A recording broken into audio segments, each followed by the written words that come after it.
Hey everybody, I'm Logan Alec. I'm a CPA. I own Choice Tax Relief. Today we're going to be talking about IRS Notice CP21C. I am, of course, going to go through a redacted CP21C notice in this video, part by part, to explain what you're looking at. But first, I'm going to tell you what a CP21C notice is, why you got it. Then I'm going to go through the notice part by part. And then finally, at the end of the video, I'm going to tell you what you should do if you received a CP21C notice from the IRS. So first of all, what is a CP21C notice? Well, a CP21C notice is, as the name states explicitly, it's part of the CP21 series of notices. The CP21 series of notices are notices the IRS sends a taxpayer when a taxpayer has requested that the IRS make a change to their account for a given year, and the IRS makes that change.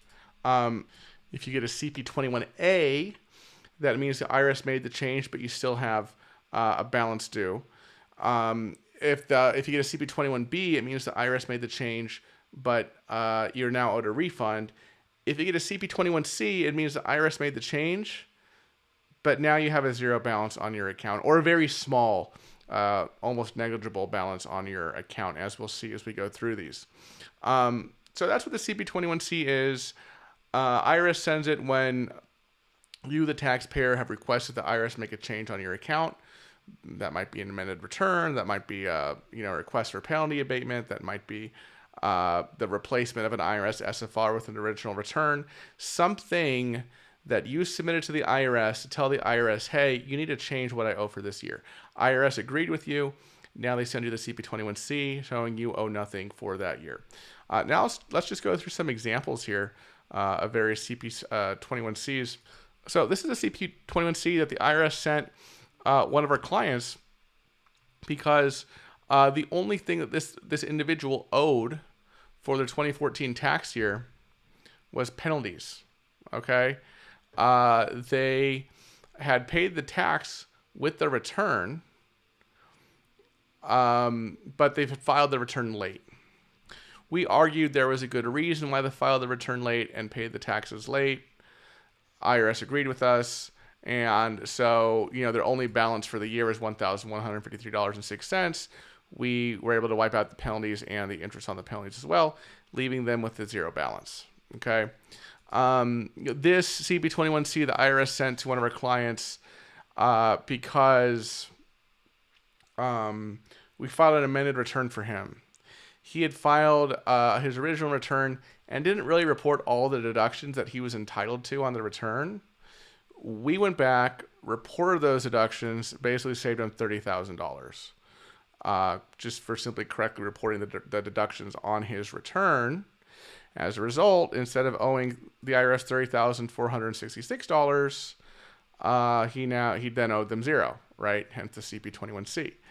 This was a CP21C the IRS sent one of our clients because he had not filed his 2018 tax return. The IRS filed an SFR for him, a substitute for return. That's the return the IRS will do for you if you don't do your own tax return in certain situations. Link to my video on IRS SFR program here at the top of the screen. We filed an original return to protest that SFR assessment. IRS agreed with our original return. Bam, $61,578 in taxes, penalties, and interest gone. Amount due now zero. So these are various examples of things that could cause the IRS to issue a CP21C. Now let's just kind of go through it part by part.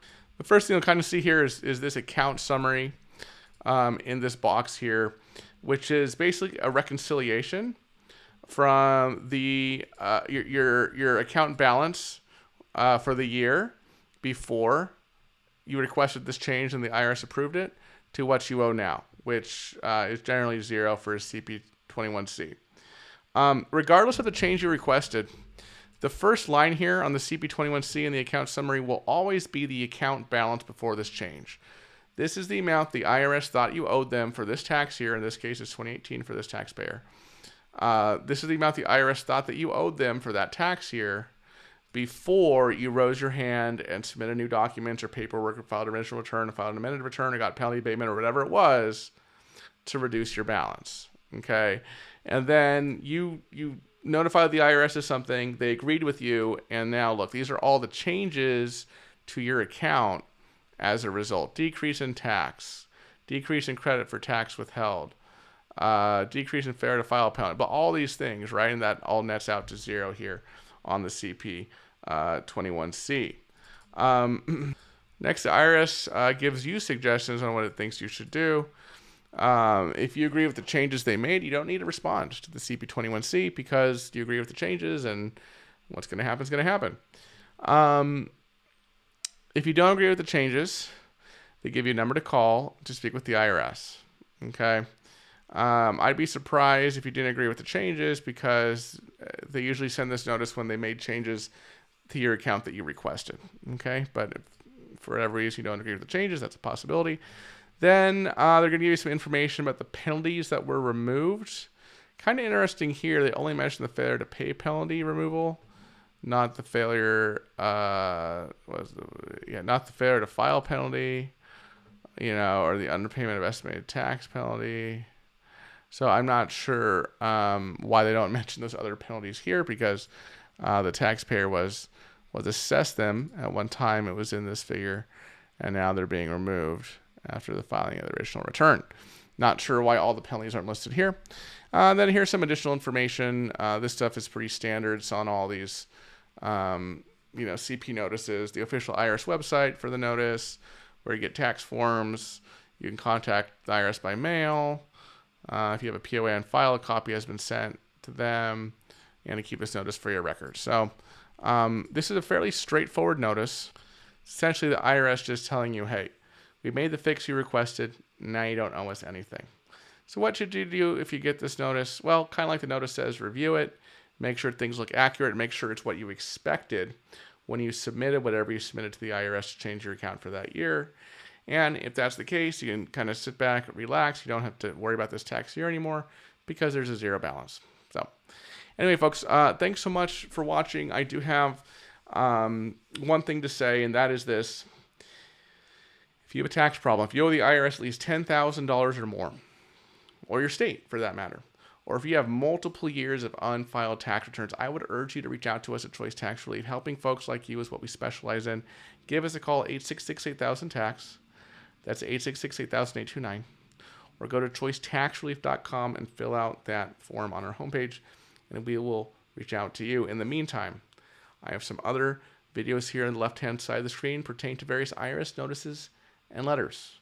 If you have been receiving IRS notices and letters, I encourage you to peruse these videos to see if any of them match up with the notices you're receiving with the IRS, and hopefully we can figure this out together. All right, everybody, thanks so much for watching. I'll see you in the next video. Bye-bye.